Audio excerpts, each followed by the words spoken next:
Morning friends, स्वागत है आपका अपने चैनल द स्मार्ट ज्ञान अड्डा में। जी हाँ फ्रेंड, विधानसभा में उठा 50% से कम छात्रों की उपस्थिति पर पटना हाई कोर्ट के आदेश के विरुद्ध शिक्षकों के वेतन कटौती या वेतन स्थगन करने का मुद्दा या कार्रवाई करने का मुद्दा। देखेंगे कि सरकार का क्या जवाब आया है और कई सारे हलचलों के साथ चलते हैं अगले स्लाइड पर और देख लेते हैं कि कई क्या कुछ निकल करके आ रहा है। जी हाँ फ्रेंड, सबसे पहले इस पत्र को देखिए। बिहार विधानसभा के माननीय सदस्य श्री नवल किशोर यादव द्वारा ये पत्र जारी किया गया है। ध्यान आकर्षण प्रस्ताव में इसको देख लेते हैं।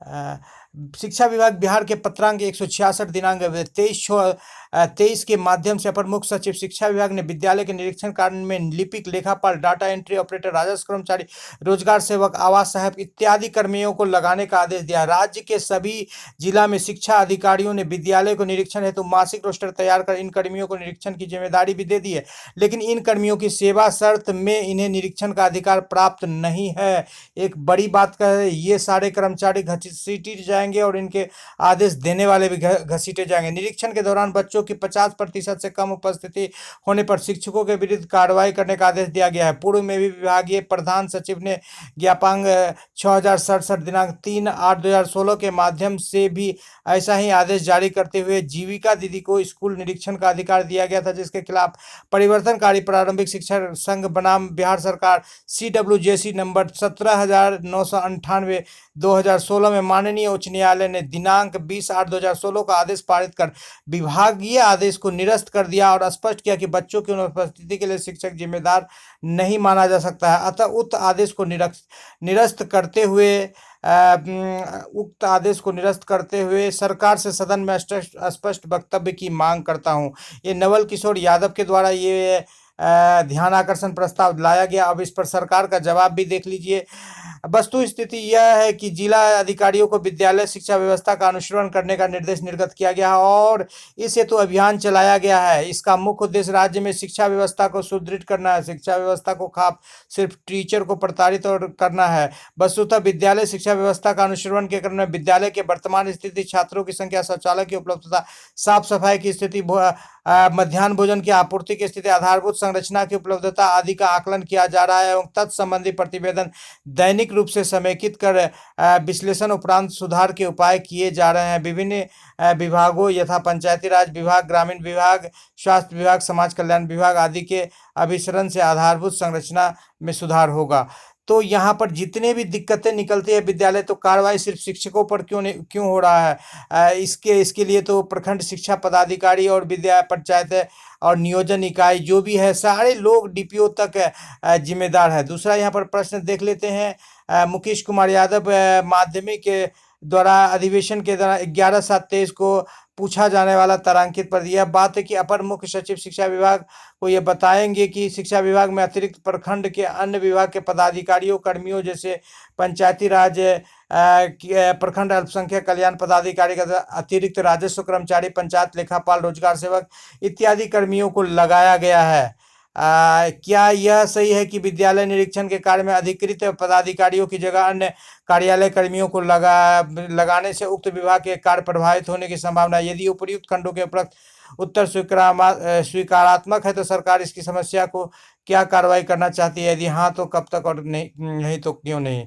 आंशिक रूप से सकारात्मक है, यानी कि लगाया गया है और रोस्टर बनाया गया और उसका मेन कारण है शिक्षा में सुधार करना और इससे कोई भी काम विभाग का गड़बड़ा नहीं रहा, ऐसा सरकार का कहना है। एक विभाग का काम नहीं गड़बड़ा रहा था, उन सारे लोगों को पढ़ाने के लिए लगा दो।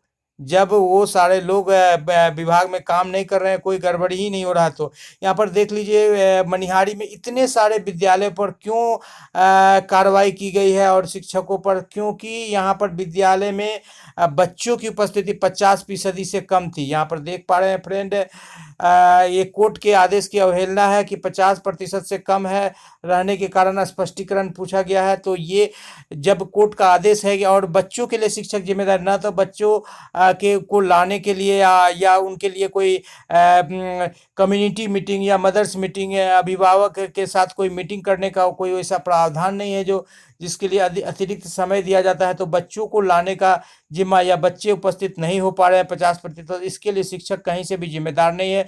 न ही शिक्षक के सेवा शर्त में ऐसा कुछ कहा गया है कि आपको नौकरी के दौरान 50% उपस्थिति रखना है। तो इस पर जो ये इस तरह से बहुत सारे पत्र निकले, तो बिल्कुल इस पर बिल्कुल संज्ञान लेना चाहिए। और विद्यालय का अनुश्रवण में जो है अब रोजाना जो है वीडियो कॉन्फ्रेंसिंग में हेडमास्टर जो है जिला पदाधिकारी के साथ रोज वीडियो कॉन्फ्रेंसिंग करेंगे। प्रारंभ में 10 हेडमास्टर को पायलट प्रोजेक्ट के रूप में इसमें शामिल किया गया है। बाद में हेडमास्टरों की संख्या बढ़ जाएगी वीडियो कॉन्फ्रेंसिंग करने वाले, और इसके लिए डाटा वगैरह का जो है विकास कोष से खर्च करना है डाटा के लिए। और जहाँ जहाँ स्मार्ट क्लास है उनको पहले प्राथमिकता दिया जाएगा। जी हाँ फ्रेंड, बात कर लेते हैं। जिले में 150 से अधिक शिक्षकों पर होगी कार्रवाई। प्रत्येक जिला का यही हाल है। एक जिले में 150 की कार्रवाई हो रही है, तो 6000 शिक्षकों पर कार्रवाई हो रही है।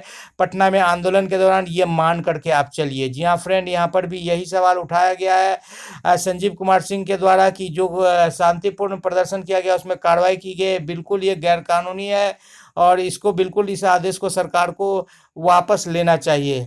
और यहाँ पर बात कर लेते हैं कक्षा 7 में जो पुस्तक दिया गया है उसको वापस लेने का पत्र जारी किया गया है समस्तीपुर से, क्योंकि उस पुस्तक में तिरंगा झंडा का जो तस्वीर है उल्टा छापा गया था। तो को क्या प्रूफ रीडिंग किया जाता है, किस तरह से बुक बनाया जाता है और किस तरह से प्रूफ रीडिंग किया जाता है बड़े बड़े प्रोफेसर के द्वारा, बड़े बड़े शिक्षाविदों के द्वारा, कि उल्टा तिरंगा कोई देखता नहीं है, और जब शिक्षक के पास पहुंचता है तो शिक्षक देखते हैं। यही गलती शिक्षक से हो जाती तो शिक्षक सस्पेंड हो जाते हैं, और ये गलती अन्य लोगों से हुई है तो कुछ नहीं, इस पर लीपापोती हो जाएगा। प्रूफ रीडर को सस्पेंड कीजिए, लेखक को सस्पेंड कीजिए, और सबको कीजिए। तो लेके चलते हैं आगे। आपको एक क्लिप दिखाते हैं, जिस क्लिप को देखने के बाद आपको कुछ अच्छा महसूस होगा। जी हाँ फ्रेंड, बिल्कुल अच्छा महसूस होगा। श्रीमती शालिनी मिश्रा, माननीय सदस्य। माननीय अध्यक्ष महोदय, पूर्वी चंपारण जिला अंतर्गत केसरिया विधानसभा समेत बिहार में स्थानीय निकाय द्वारा नियुक्त सभी कोटि के शिक्षकों को राज्यकर्मी का दर्जा देने, पुरानी पेंशन योजना से आच्छादित करने तथा सक्षम प्राधिकार से कम के पदाधिकारी द्वारा विद्यालय के निरीक्षण पर रोक लगाए जाने की मांग करती हूँ। तो इस तरह से ओपीएस देने के लिए राज्यकर्मी दर्जा और जो सक्षम प्राधिकार नहीं उनसे निरीक्षण का रोक लगाया गया है। शालिनी मिश्रा के द्वारा केसरिया से आती है, तो बिल्कुल सही मांग किया गया है। जी हाँ फ्रेंड, वीडियो पसंद आ रहा है तो लाइक कर दे। चैनल पर नए हैं या अब तक सब्सक्राइब नहीं किया तो सब्सक्राइब कर ले। द स्मार्ट ज्ञान